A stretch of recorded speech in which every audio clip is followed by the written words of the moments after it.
Hi, everyone. Thank you so much for joining us today. Oh, thank you. I appreciate it. My name is Joey Yao. Thank you. I know, I pay them all very well. I'm the director of the CLC Performing Arts Center, and it is my privilege to coordinate the Cultural Thursday program, our monthly cultural literacy series at Central Lakes College. Before we begin, I want to take a moment to thank the faculty and staff at CLC for supporting this program, particularly those faculty who have brought students today. Thank you very much. As well as those who made the trek out today to attend. I keep that sentence in there for the winter months when we do some of these when it's really awful outside, but it's really nice outside today. Thank you all for taking the time to come out and not enjoy our beautiful last gasp of summer that we have. If you have friends or family who could not attend, this is being recorded and it will be available on the CLC Broadcasting YouTube page. There will be time for questions both during and after the presentation today. If you have a question, since we are live streaming and we are recording, I just have one request. We have a microphone that our friend Henry in the back will be bringing around. So if you have a question, if you can please raise your hand, let Henry bring you the microphone. That way the people who are listening at home will be able to hear your question. So now I'm honored today to introduce our presenter, musician, and entrepreneur, Jeff V. The son of 1960s pop icon Bobby V, Jeff grew up immersed in the transformative power of music to connect people across backgrounds and experiences. And through his work with Rockhouse Productions in St. Cloud, Jeff continues that legacy by producing concerts and events that bring world-renowned artists to Minnesota audiences. Today, we are excited to hear about his personal journey, stories from his father's groundbreaking career, and reflections on how music builds bridges across cultures and helps us bring us together and understand one another better. So please welcome Jeff.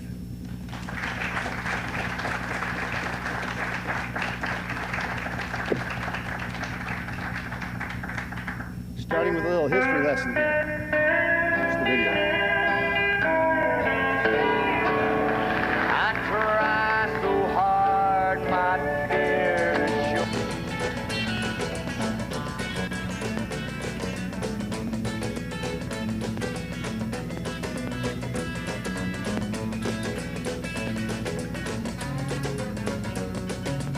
Gonna tell Aunt Mary bound up the joint. He claimed he has a music, but he having a lot of fun, oh baby. Oh my love, all of my kisses, you don't know what you've been of it to no boy. When you're with me, oh boy, I thought the world could say that the world is for me.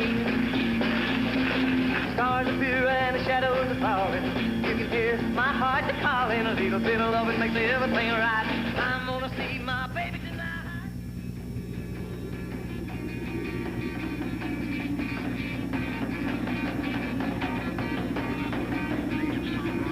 Top rock and roll singing stars Richie Valens, J.P. the Big Bopper Richardson, and Buddy Holly died today with their pilot in the crash of a chartered plane. Following an appearance before 1,000 fans at Clear Lake last night, they chartered a plane at the... Susie, baby, where are you? 'Cause the night has 1,000 eyes and 1,000 at a time like this, was she all alone? That's what you'd always say each time I'd ask you for a day. Probably tomorrow my heart would fill with sorrow each time you'd ask me to wait. People got me down. Who would ever try to put me down when I'm walking with my angel? My tears are falling 'cause you've taken her away. And though it really hurts me so, there's something that I gotta say. take good care of my baby, please don't ever make her blue. Just tell her that you love her, make sure you're thinking of her in everything you say and do.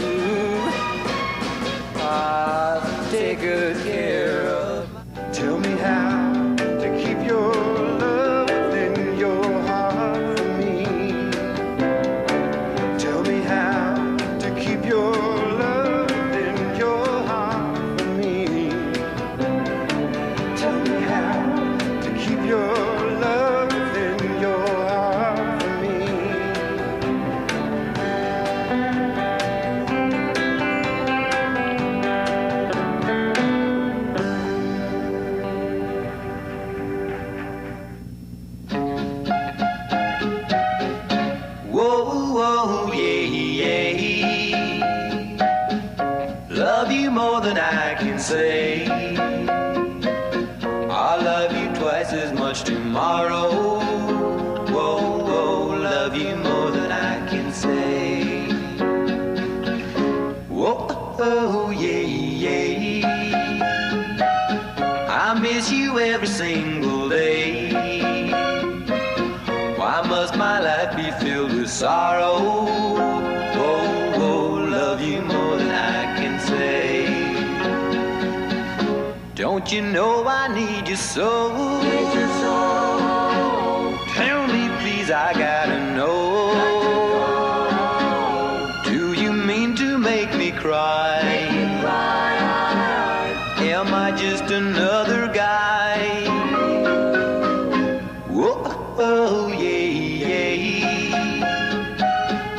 Love you more than I can say. I love you twice as much tomorrow. Whoa, whoa, love you more than I can say.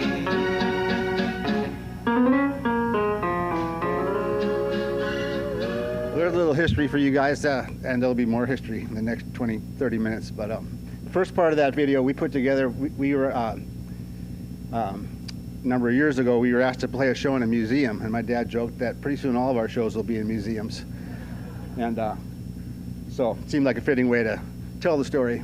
That last song, More Than I Can Say, I Love You More Than I Can Say, was one of his biggest, probably his biggest songs ever internationally. Take Good Care of My Baby was number one. The other one of the other ones that played was his biggest one here in the U.S. But he'd tell a great story that really stuck with me, and all of us, I think, put things in perspective. More Than I Can Say was especially big in the Far East, and he would tour, we would tour, and he would, prior to us performing with him, and I'll get to that in a second, he would tour over there quite a bit. And he was coming through Hong Kong, immigration in Hong Kong one time, and a young immigration officer just looked at him and said, "Whoa, whoa, yay, yay? Are you that guy?" And that, Dad used to always refer to music as an international language, rock and roll music. And it really, and as also one of America's best exports. And anywhere we ever went in the world, you know, people might, like we were in Malaysia, and didn't speak English, but they could sing a Elvis tune, or Wop Bop a Loo Bop a Lop Bam Boom meant something to them. And we played, actually, to that point on that song, we were playing in Malaysia, New Year's Eve, 1998, and walked into the lobby of the hotel, and there was a big Christmas tree, and they don't have sort of pine trees in Malaysia, and it said, "Dedicated by the good people or a gift from the good people of North Dakota." So I thought it was pretty cool. And then we played our show that night, and we ended up playing that song twice, and then we went into it was in a big hotel. We went into a club afterwards, and they played it in the club, and all the kids were singing along. So that was a big anthem. But the point being is the impact of music, and that's kind of the thread through this little spiel, and you know how music impacts people.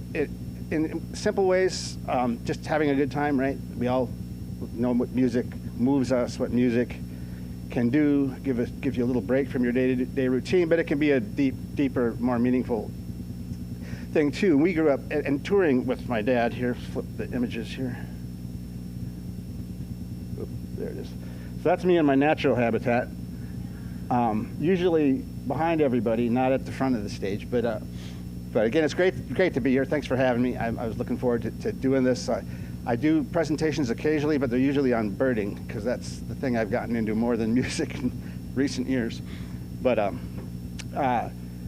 so just a quick little history on us. I was born and raised in Los Angeles. My dad was from Fargo, and my mom was from Detroit Lakes, Minnesota. We moved back in the early '80s, all the while playing on our instruments and learning how to play, and hoping to, you know, get on a stage like we watched our dad do it as kids. And ultimately, my brothers and I toured in rock bands and made some records. But the sure bet money was to play with the old men, so we took that gig, and played with them for a long time. And in that process, the things that we learned, the business we have today, and I'll talk about it as I go, is definitely a culmination of years of not knowing exactly where, and some of the young people can maybe relate, not knowing exactly where you're going, just having a rough idea of what you like, what moves you, what feels good, where you think you'd like to be. We knew early on that we weren't going to be pop stars like our dad, but we thought, well, we can play music, we can be part of that, and find ways to be involved in music, and we did. And but I think one of the earliest lessons that really stuck was watch, as a young person playing music, you're just excited to be on stage playing music. It doesn't occur to you maybe at that moment how much it's impacting the people that are listening and what's the magic that's happening in the room. And so, as us guys in our 20s, as the years went by, we started to really appreciate. People would come to the lobby. My dad would go out and talk to everybody, and you'd hear the stories. You'd hear, and it started to really resonate how powerful it is what we're doing. We're up there playing 60s rock and roll, fairly simple concept on one hand. On the other hand, these people are being, oftentimes really moved, telling stories, about their dating years or taking care of my baby. I remember a woman who had lost her baby, talked about, and people, what it meant to guys that were in Vietnam. And so it's powerful. And from that point forward, I think we all, it doesn't always matter like what music we're playing. It's what's happening in the room. And I said, we know that it's not about us at the end of the day. We were doing tours like this all over the world. This is so as we got to realize, my brother and I, that we needed to possibly do more than just play bass and drums. We started, we had been around enough stages and around the business enough to learn other ways to be involved in music besides performing. And so we are the band here, the V's, the bottom. But we would start putting, my dad at the top, we'd call up his buddies and we'd put together a show and sell it to a promoter. And this particular one traveled England half a dozen times. And this is the London Palladium, I think in 2000. So we went from playing music to producing shows. And then in 2000, we bought a little building in downtown St. Joe.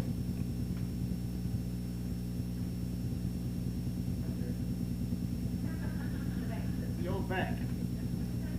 It's really cool. It's a 100-year-old bank, historic building. And really started to take our business serious and build a business. And it morphed from producing shows with artists to managing shows and managing artists. One of which is playing here next week, and I'll talk about him in a second, Michael Cavanaugh. But it also into event production. So our business is kind of two main things. It's event production, and it's managing a handful of artists that tour primarily in performing arts centers, like the facility you guys see shows in here. So events, we production manage Lakes Jam here in Brainerd. We production manage WeFest. We production manage Windstock. We production manage all the shows at Treasure Island Casino. And again, to my point about the power of music, like this isn't just us going out and producing a concert. What's rewarding to us and what really matters is the experience that's happening at that event, whether it's Lakes Jam or whether it's in one of the little theaters here in Brainerd with Michael Cavanaugh next week, that the people in the room are transported, that it's a special time, that everybody cares, and everybody walks into that room and we're all united. We're not divided. We're not talking about politics. We're not, we're living in some tricky times. And music is, among many things, it is a great unifier. What do I got next year? There he is, Michael Cavanaugh. So next week, some of the artists that we work with, having toured with our dad and his contemporaries, we were very much versed in 60s music. And a long story short, we got a call from the original Broadway cast of Jersey Boys 15 years ago now, asking if we'd represent them. They came off of their run on Broadway in New York, and they wanted to tour. And they knew that we specialized in 60s music, and they were singing the music of Frankie Valli and the Four Seasons. So we took them under our wing, and that exploded. And that we really built the sort of artist booking and management part of our business from that.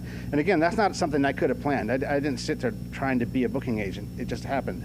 And that happens, I think, especially again to younger people, but just always putting yourself out there and really taking every opportunity that comes in front of you. Because one thing led to another that put us in the right place for that to happen. And then we built a business on the back of that. And I'll touch on it again in a minute, and you saw it in the video. It was the exact same time our dad was diagnosed with Alzheimer's, so most of our business at that moment was built around him and his touring and his contemporaries, and we had a show down in Branson, and we had all these things going on, and it came to an end inside of 6 months. But we were able to take what we did, what we knew how to do, and turn it into something else, and it happened pretty quick. And after the Midtown Man, we picked up, we have a couple shows out of London that do similar things off the West End, that kind of Broadway type shows, reviews that are touring theaters. And Michael Cavanaugh's manager called us. Would you consider taking us under your wing? And Billy Joel picked Michael Cavanaugh to play him on Broadway. So it's more than a tribute show. It's a very credible performing artist, Michael is. He's done shows across the country and across the world and all the major symphonies. And his show is the music of Billy Joel and Elton John. And once again, to my point before, it sometimes matters. I mean, you got to want to hear that music, of course, but he'll take you on a ride, and it's a special night out from a really talented guy. And we feel like all of our shows do that. You might have actually seen me playing drums here in a Neil Diamond show, if anybody ever caught that. Probably not the young guys. So one person. Okay. Anyways, again, normally behind everybody on the drums. We've had a couple. And over the years with my dad, we played in this area many times and all around the Midwest. His favorite place to be and play was in the Midwest. He was from North Dakota. He would always say, when we were on stage anywhere in the world, because so many of the teen idol pop stars came from the East Coast. He'd say, "Yeah, I come from the East Coast of North Dakota." And we would be playing like that poster in the Palladium one night and 2 nights later on a flatbed trailer in somewhere in North Dakota, and that gig was every bit as fun and important, and sometimes even more rewarding than the big fancy concert venues. One of the things that is so, and probably not saying things you guys don't know or at least think about sometimes, but how, from a cultural standpoint, how music can build bridges, how it can really change perceptions and make people think about other people and look at them and see that maybe, we're not so different. And a few years back, we came across an artist, a show called The Reminders, a young African-American couple doing a kind of a really upbeat, positive hip-hop, great message, great looking, just infectious. And I'll play a little clip here, but we took them under our wing. While we're running all these real big shows in real big theaters, which was kind of our bread and butter, we picked up this little show. We didn't make any money off them, but we fell in love with them, and we could see the impact they could have in a community. I thought, if we could just get these people in little towns in Minnesota and anywhere else we can get them, for the people and for the kids, to bring them into schools. And so we did, and you would have thought Beatles or Taylor Swift those kids, they would get those kids so worked up. We brought them to Detroit Lakes, we brought them to Brainerd, we brought them to Grand Rapids, all around the state where there's performing art programs. I'll play a little clip here and give you a taste of that. But it was really, really one of the most it's all meaningful, but this was especially poignant and meaningful.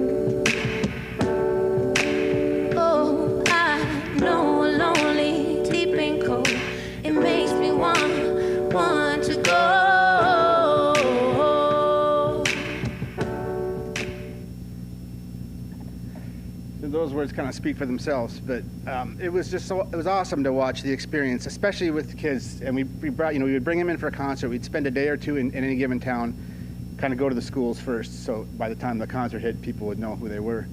And the kids couldn't get enough. So And we've been fortunate to have these kinds of experiences throughout our career as musicians and touring and working and and traveling the world and being immersed in different cultures. And there's the common thread is music, and this culture, this bridge building impactful experience that happens between an audience and a performer.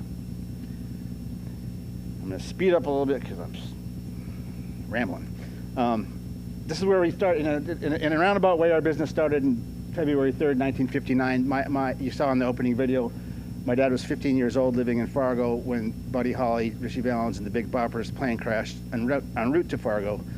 Him and his brother and his buddies had been jamming in the basement for just a few months, and they asked for local bands to come fill in. It's the old show must go on thing, which is crazy to think about these days, that they would still go on with the show. And there were a few of the acts weren't on the plane, Dion and the Belmonts, some of them were there. So they went on, along with a few other local acts. They filled in that night. A local promoter thought they were great, got them took him on to try to book him some little shows, booked him a recording session in Minneapolis. So now it's April. They cut a tune that my dad wrote called Susie Baby, the first tune he ever wrote, and it went to #1. And they got in their car, this is the old school promotion, and drove from town to town to town, going to the radio stations, dropping off 45s, and it went to #1 in Minneapolis and ultimately in the upper Midwest. By the summer of '59, they were a big deal. And I play another clip here, but my dad was like a little bit like Forrest Gump. You would see him with the Beatles, you'd see him with the Rolling Stones. He was in Dallas when Kennedy was shot. He was with Andrew Lloyd Webber and Tim Rice were big fans. And then this next guy they met in 1959. They were looking for a piano player. Have any of you guys seen A Complete Unknown, the Bob Dylan? Yeah, pretty cool movie. So this is kind of timely. If it's true love makes you sigh, and it sometimes makes you cry, then love must have passed me by. I have another question about your very early career. Before Bob Dylan became Bob Dylan, you hired him as the pianist in your band. He wasn't using the name Dylan yet, but he also wasn't using his birth name, Robert Zimmerman. What name was he using, and do you know why he chose it? It's a funny story. My brother Bill was in Sam's Record Land in Fargo, where we used to go down and buy all those hot records. And this little guy approached him. We were looking for a piano player, and he knew that. He introduced himself to Bill as Elston Gunn with 3 N's, G-U-N-N-N. And that got Bill's attention. And he said, I hear you're looking for a keyboard player. He said, I just got off the road with Conway Twitty. And that got Bill's attention. And because Twitty had toured the Midwest a lot, and he had It's Only Make Believe. He was one of the early rockers. And Bill went over to the radio station with him and auditioned him. They had a piano in there, and he came back home and he said, I think we found a piano player. He said, the guy plays pretty good in the key of C. And and we found out the first night that he only played in the key of C.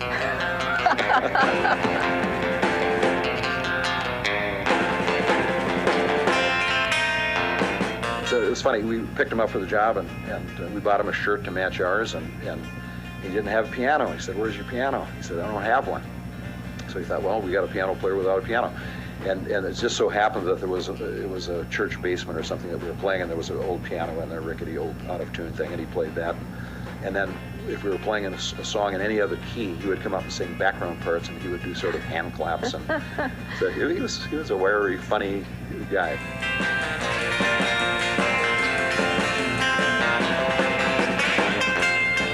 Did you have to get rid of him because he only played in C? We couldn't afford to buy a piano, and he didn't have any money. He was a busboy in a restaurant at a little place called the Red Apple Cafe in Fargo, and none of us had any money, and we knew that it was not going to work out. And so the story goes that I fired him, and I certainly didn't do that, but it just was an unmanageable situation. He left and went down to Minneapolis, University of Minnesota, and went to school, and then 2 years later I was walking through Greenwich Village, and I saw a familiar face in a record store window, and I went over, and there was an album by Bob Dylan, and I thought, why, Looks a lot like Elston Gunn. Susie, baby. True story, yeah. Family story, and we're sticking to it. Did anybody know that Bob Dylan was a busboy in Fargo? That's deep track trivia right there. Just moving along, I wanted to just touch on this for a minute. We grew up, Dick Clark was almost like family. We'd go to his house for barbecues. Him and my dad were close. We'd go to watch Bandstand being filmed, sit on the side of the taping and watch the show. Never really went out there and danced, but Dick Clark was putting, people don't really know this about him, but arguably one of the first sort of, maybe inadvertently, one of the first civil rights sort of activists. On American Bandstand, there was, it was very multiracial at a time in the early 60s when that wasn't happening. You look at the kids dancing, Puerto Rican and white, and everybody mixed together. So just another example of music being the thing that bringing people together and bringing cultures together and being a safe space for everybody.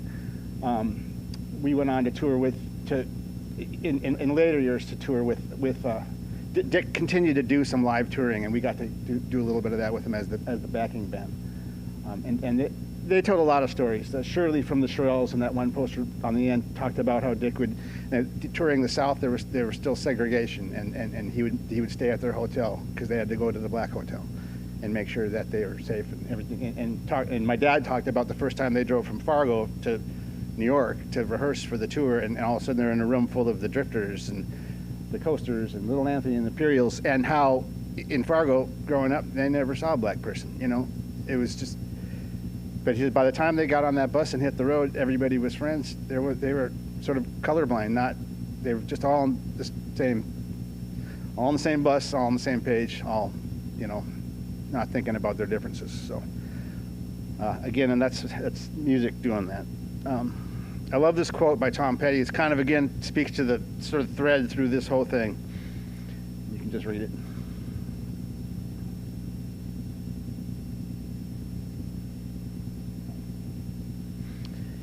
And yeah, I mean that's what our business is about. That's what we do. We still do it as performers, but more often than not, we're behind the scenes helping set the stage for other performers. But it's just as meaningful either way, as long as what's happening out front is, this thing that if you could bottle, you'd be a gazillionaire. This great energy of people coming together, having a good time, maybe taking a little trip down memory lane. I mean, the music, we all have a soundtrack of our entire life, and the older you get, the more you're going to appreciate the stuff you listened to when you were 15, and 16, 17, 18, 19, 20, in those years. And that opening video referenced, my dad was diagnosed with Alzheimer's in 2011. He was 67 years old, so not a whole lot older than I am now. I just want to read this little piece in conjunction with that. Our dad went on to write, and after the early days, our dad went on to write and record and tour for more than 50 years. A good portion of that was with his family by his side. It was an amazing run. In 2011, our dad was diagnosed with Alzheimer's disease at the age of 67. His final act was one of absolute grace. He never let it crush his amazing spirit until he had no say in the matter. We were, of course, devastated. We all hopped in our old touring RV. You saw a picture of that in the opening video, and headed for Tucson to help our folks move into their new Adobe retirement home at the foot of the Catalina Mountains. We spent our evenings in the garage making music, playing whatever felt good to us, and ultimately making one last album, the old-fashioned way, in the garage with minimum technology. Once again, it was the music that carried us through the next chapter. It was always music that brought a smile to our dad's face when all else failed, especially in the last days. And it kept us connected, and it still does. Our dad set a high bar. We learned from him how to treat people, how to use our talents to transport people, either as musicians or as the machine behind the shows we produce. We learned about the magic and the of music and the arts. Our dad's biggest accomplishment was the person that he was, not the pop star. And a lot of people, including 3 of my family that came in the front, I didn't even tell them I was coming here because this is what I was afraid of, that come sit in the front row. and so anyone that knew my dad really got to, I know they knew him for the person he was, not the pop star. And that's a lesson for us all, you know, what matters the most. I'll end this story pretty close to where it started. In 2013, Elston Gunn popped back into our life and put a beautiful exclamation point on our father's final chapter.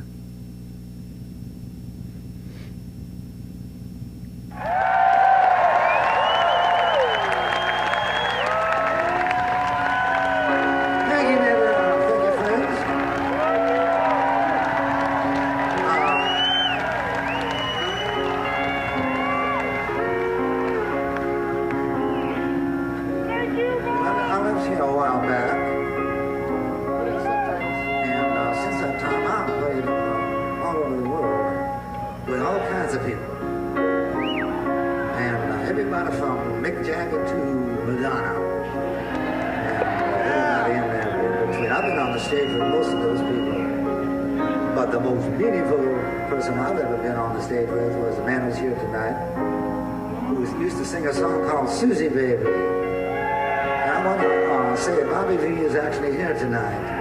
And maybe you can show your appreciation with just a round of applause.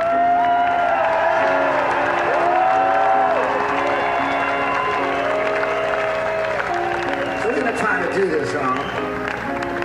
Like I've done it with him before once or twice.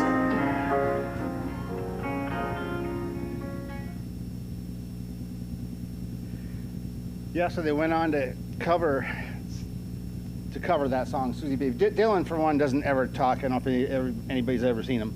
He never says anything. He might say hello. He might say thank you. That's about it. And so needless to say, we were blown away. My dad was blown away. We got calls from Rolling Stone magazine the next day. It was a big deal that Dylan spoke and chose to spoke about our dad. And he, in his autobiography, Chronicles, he also writes about those days of the summer of '59, which blew us away. And my dad, because those days maybe were 2 weeks, you know, but you never know what impacts what. And obviously that impacted Dylan, arguably the best writer of our time, you know, the Shakespeare of our time, and went back to that very first song my dad wrote in 2013. And another thing he doesn't do often is cover other people's music. So it meant more to my dad than any award, than any Hall of Fame. And in the time we were going through Alzheimer's and dealing with the inevitable, it was such a special and important and meaningful way that the music came back and really touched all of us. And that's all I got. I just wanted to say I was at that show. And I was hoping your dad would walk out on the stage. I didn't know if he was able or not. At Midway Stadium? Yes, but I know he was on the side of the stage. He was on the side, yeah. And I was shocked as well that Bob talked that much. I've never heard him speak that much before. And Yeah, I've right? seen him quite a few Oh my God, times. that's so cool. Yeah. So if you just Google Bob Dylan, Bobby V, you'll find that a couple different versions of that video out there. And that's amazing you're there. That's so cool, yeah. Early on, our dad was struggling with aphasia, so even though he was only a couple years into it, he stopped singing. So, but that was, yeah, that's cool. Any other questions, thoughts? No?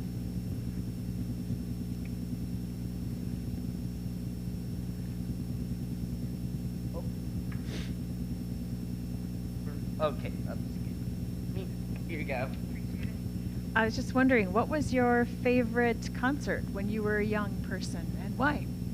Favorite concert when I was young? Well, as it happens, I've seen Dylan 15 times. So there's that. I remember the very first concert we went to, our dad took us to see Aerosmith, and that was crazy. We were, probably 10 years old, 12 years old. We love live music. It's funny, we're sitting in our office the other day. We tried to do this, like get my brother and our families together and go to a show in the cities as like our little company Christmas party. And so yesterday we were buying tickets to the Jayhawks from Minnesota, Minneapolis band the Jayhawks, and then Amy met. And so, we're fans too. So, yeah.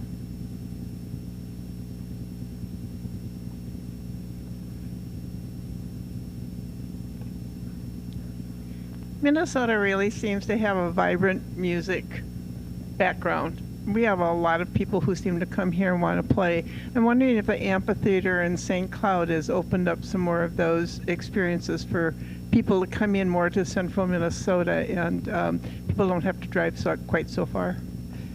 Yeah. There is an extremely vibrant scene. If you think about it, Bob Dylan comes from Minnesota, Prince comes from Minnesota, representing the 60s music genre. My dad was, Fargo, Moorhead area. So you have that, but, you guys see the Armadillos sometimes, and they're from our area. We're all friends. We do stuff together, Collective Unconscious. I think there's more, it's not a competition, but there's much really high-end, high-quality music coming out of sort of central Minnesota as there is the Twin Cities, almost. But it all mixes together, and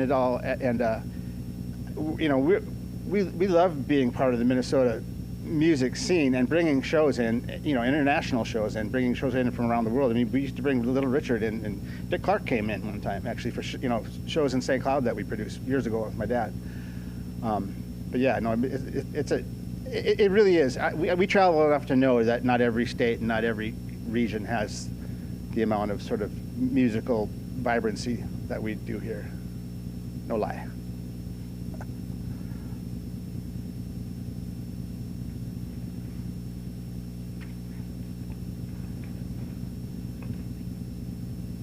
I'm not sure how to word this question exactly, but you mentioned earlier that at a young age you realized you didn't want to be a performer in quite the same way as your dad, and you looked to concert production and logistics.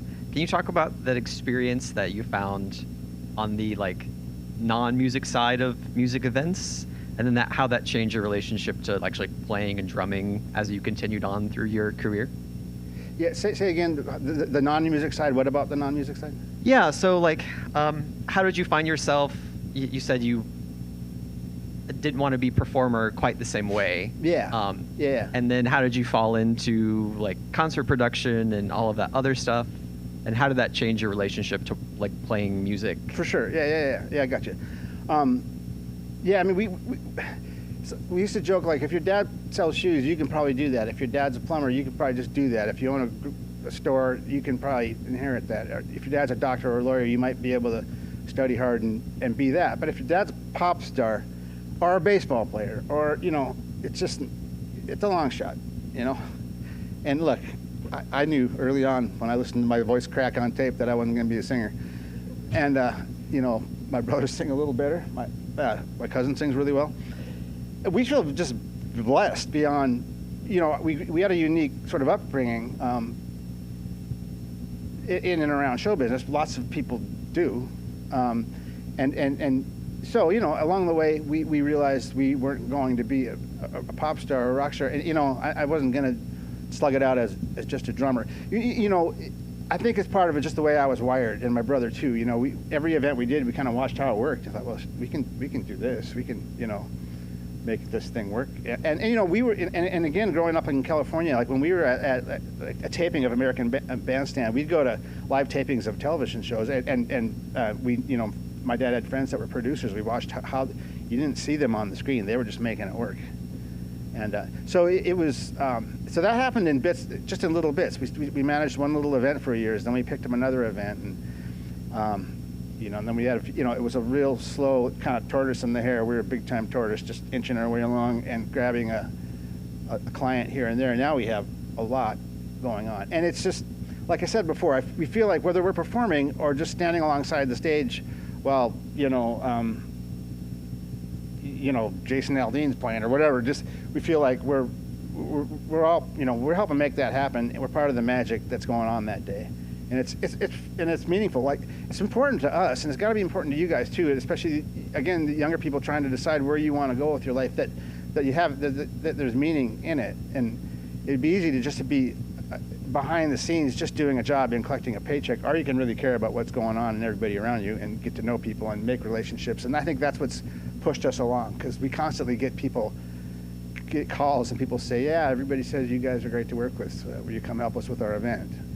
And so we didn't get that way by being jerks, or by thinking about ourselves all the time.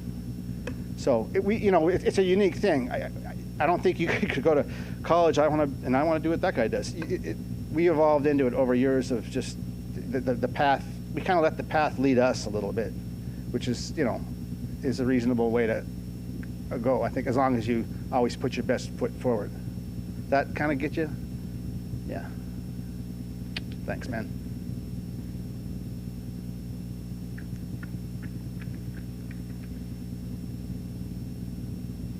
Getting your exercise there, buddy.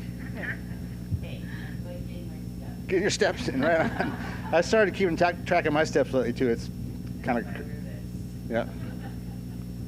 I don't have a question, but I just wanted to share that I grew up in St. Cloud, and the first concerts I went to as a child were Rockin' Round the Clock that your family performed at. Yeah, right. And so I have memories as a child hearing your dad sing Rubber Ball and, your brother standing on the bass. And so lots and lots of memories of that. I went to Cathedral High School, so, and in the late 90s, early 2000s, saw your family every year perform. So the music really does span across generations. That's super cool. We're really proud of that event. It was, we started that when we moved in the early 80s to central Minnesota. My mom and dad, we were at Cathedral High School, and they got a call, asked, will you come help us paint the band room and do a bake sale and stuff like that? And they're like, well, maybe that's not our thing, but how about we do a concert? And they did like a sock hop, and then it grew year after year. And we did, for 24 years, we did this fundraiser called Rock Around the Clock in St. Cloud. And that's the one where, like in the later years, Dick Clark came in one year. All friends of my dad's. He would just phone in a favor from his buddies. Little Richard was in one year. But it's like you mentioned, it always struck me as the years went on, and now I run into people that say the same thing. And again, it just speaks to the importance of the music and how it becomes the fabric of your life, your collective unconscious, right? That's how you grew up. That's a chapter in your book, right? Your story. And so it means a lot to us to be a little piece of that, help setting the table for that to happen. And when that event finally ran its course in 2004, we started Joetown Rocks in St. Joe, Minnesota, and every year now that gets 15 to 20,000 people. So a lot of people will have grown up in that area with that as part of their experience, and that's cool. So, thank you.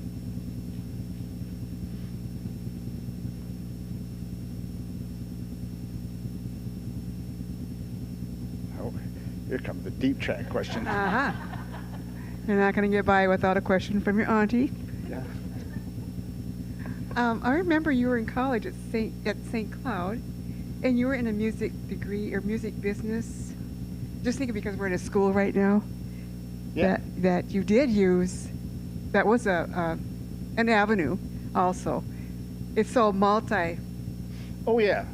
So it's so diverse that you did yep. work with all these groups, with your dad, and you also did your school background.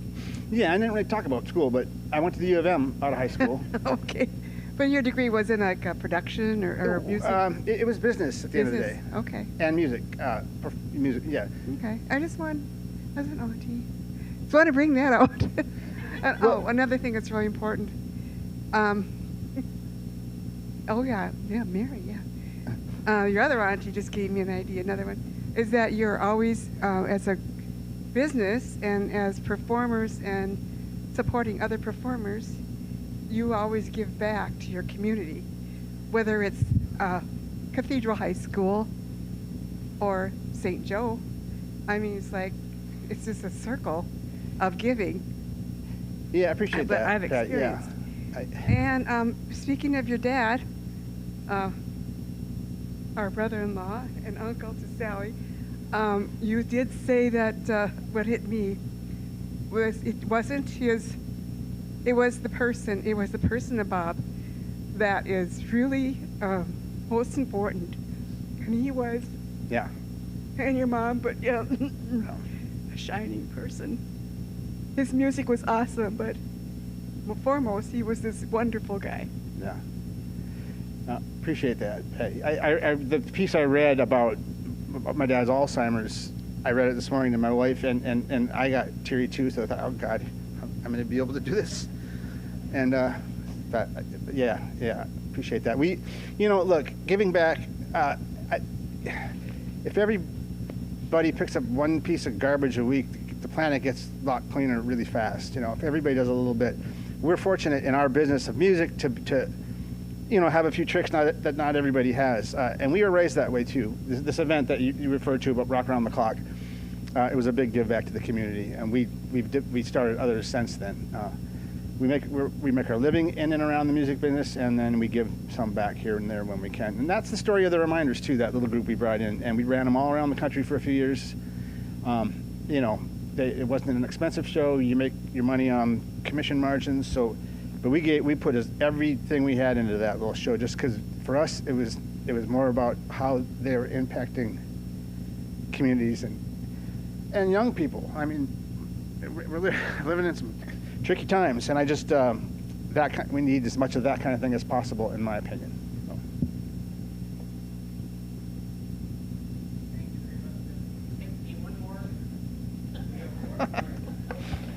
One under the buzzer.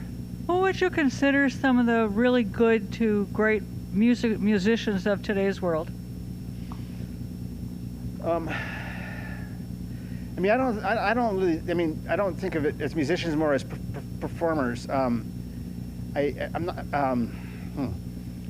love the music that I kind of soundtrack of my life is more sort of 80s and 90s, and it'd be your Tom Petty's and your Bruce Springsteens and these kinds of guys.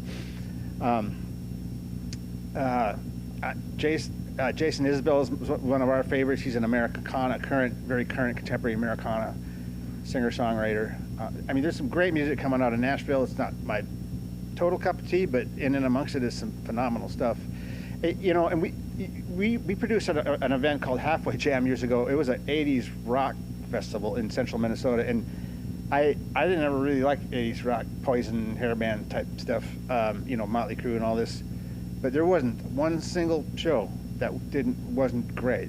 By artists I didn't even care for, but when I saw what happened in the live performance context, I'm getting off track of your question a little bit. There's more out there than so much. It's rare that I go to a show that I don't walk out going, that was phenomenal, and it doesn't even have to be something that I think is the best or is my favorite. But yeah, I don't listen to too much new music. Thank you very much, Jeff. Can we give a round of applause for our speaker, please? Thank you, guys.